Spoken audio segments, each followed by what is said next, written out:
Hello friend, আপনারা দেখছেন tubular channel.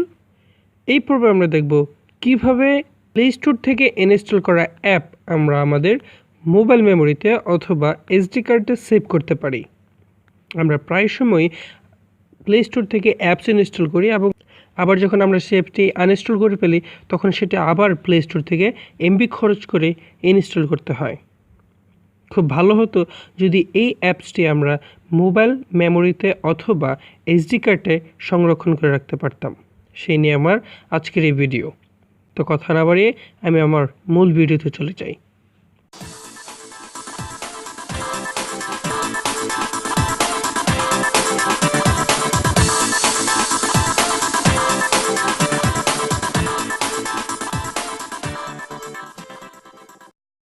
ভিডিওর শুরুতে আমি আমার মোবাইলে থাকা প্লে স্টোরে যাব। প্লে স্টোরে গিয়ে সার্চ বারে সার্চ করব অ্যাপ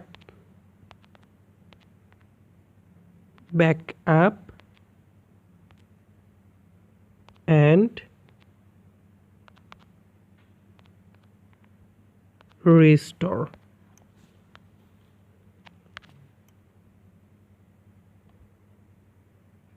এই যে আমরা এই অ্যাপসটি পেয়ে গেলাম। ভিডিও ডেসক্রিপশন বক্সে আমি এই অ্যাপসের লিঙ্কটা দিয়ে দিয়েছি, আপনারা চাইলে সেখান থেকে সরাসরি চলে আসতে পারেন। তা আপনারা এসে এটি ইনস্টল করবেন। আমার যেহেতু ইনস্টল করা আছে সেজন্য আমি এটা ওপেন করব। আপনারা আগে ইনস্টল করে নেবেন। যে এখানে পারমিশন হচ্ছে, আপনাদের ঠিক যে যে পারমিশনগুলো চাইবে সবগুলো পারমিশন আপনারা অ্যালাউ করে দেবেন।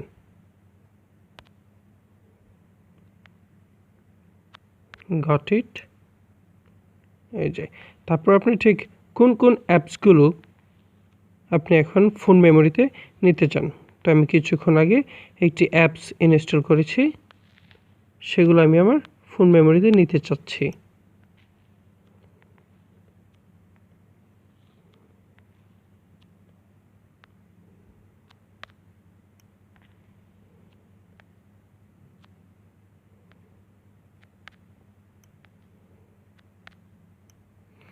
আমার এই অ্যাপসটা এখন আমি ফোন মেমোরিতে নিয়ে যাব। তো এই যে নিচে দেখুন, এই যে ব্যাকআপ অপশন আছে, এই ব্যাকআপে ক্লিক করব। ব্যাকআপে ক্লিক করার পর যেখানে আবার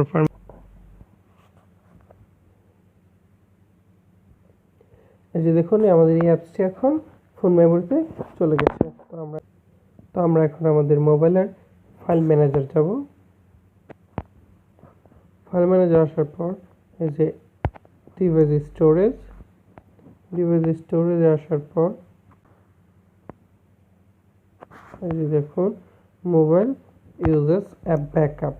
এই যে দেখুন আমরা এখন যে অ্যাপসগুলো ব্যাকআপ করলাম সেগুলো এখানে শো করতেছে, তার মানে এখানে চলে এসেছে। এখন আমরা চাইলেই এখান থেকে অ্যাপসগুলো আনইনস্টল করে দিতে পারি। এই যে আমরা এখন আনইনস্টল করে দেব।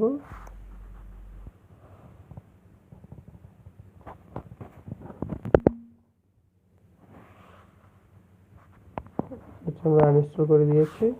এখন আমরা চাইলেই এখান থেকে এটা আবার ইনস্টল করতে পারবো। তো বন্ধুরা, আমার ভিডিওটি কেমন লাগলো অবশ্যই কমেন্টে জানাবেন। ভিডিওটি ভালো লেগে থাকলে একটি লাইক দিবেন এবং অবশ্যই অবশ্যই অবশ্যই আমার চ্যানেলটি সাবস্ক্রাইব করবেন এবং আমার পাশে থাকবেন। খুদা হাফেজ।